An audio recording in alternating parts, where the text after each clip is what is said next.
अस्सलाम वालेकुम वरहमतुल्लाहि वबरकातुहू। दोस्तों, मैं हूं आपका भाई हाफिज़ गुलाम मुस्तफ़ा सऊदी अरब से। दोस्तों, आप लोग देख रहे होंगे आज मैंने ये फ़र पहना है।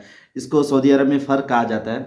तो ताइफ के अंदर बड़ी ठंड है। अगर आप लोग उम्रे पे आएंगे, ताइफ की ज़ियारतें करें, तो आप लोगों ने अपनी सेहत का ख़ास तौर पर ख्याल रखना है। दुआ है कि अल्लाह ताला सबको हज की सआदत अता फरमाए और ये जदीद सहूलत हम सब के लिए खैर व बरकत का ज़रिया बने। अगर आपको ये वीडियो पसंद आए तो वीडियो को लाइक करें, शेयर करें और सब्सक्राइब करना ना भूलें। तो बड़ी खुशखबरी की बात है, सऊदी हुकूमत दिन ब दिन ऐसा निज़ाम ला रही है, ऐसी जदीद टेक्नोलॉजी ला रही है जिससे हुजाज कराम के लिए हज आसान होता चला जा रहा है। अब हज पहले जैसा नहीं रहा, ये आप लोगों को शेयर कर रहा हूँ। दोस्तों, सऊदी हुकूमत ने हज 2026 के लिए ज़ायरीन की हिफाजत और सहूलत को मजीद बेहतर बनाने के लिए एक शानदार कदम उठाया है। जी हाँ, अब हुजाज कराम को एक स्मार्ट इलेक्ट्रॉनिक बैंड दिया जाएगा जो उनकी मुकम्मल रहनुमाई और हिफाजत के लिए तैयार किया गया है। ये स्मार्ट बैंड न हाजी की लोकेशन बताएगा बल्कि सेहत की हालत ट्रैकिंग डेटा, ये बात समझने की है। ट्रैकिंग डेटा, हाजी कहाँ पे है, हाजी गुम हो जाते हैं,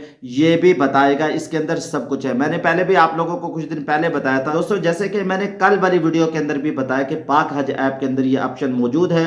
अगर कोई हाजी गुम हो जाता है, उसको कैसे ट्रैक किया जाए, वो ऑप्शन पाक हज ऐप में भी मौजूद है। जो स्मार्ट इलेक्ट्रॉनिक बैंड दिया जाएगा, इसके अंदर भी ये सिस्टम मौजूद है और इमरजेंसी अलर्ट जैसी सहूलियात से भी लैस होगा। यानी जो इलेक्ट्रिक बैंड दिया जाएगा, इसके अंदर हाजी की लोकेशन का भी पता चल जाएगा, हाजी की सेहत के बारे में, हाजी अगर गुम हो जाता है उसको कैसे ट्रैकिंग किया जाए। इमरजेंसी जदीद सहूलियात भी इसके अंदर मौजूद है। रश वाले मकामात पर अगर कोई गुम हो जाए या तबीयत खराब हो जाए, ये बैंड फौरी सिक्योरिटी या मेडिकल टीम को भी फराहम करेगा। ये बैंड हर हाजी की शनाख्त, ग्रुप इंफॉर्मेशन और रिहाइश की तफसील भी महफूज रखेगा, किसी भी इमरजेंसी में फौरी मदद फराहम की जा सके। ये मालूमात कैसी लगी आप लोगों ने कमेंट्स बॉक्स में बताना है। अस्सलाम वालेकुम वरहमतुल्लाहि वबरकातुहू।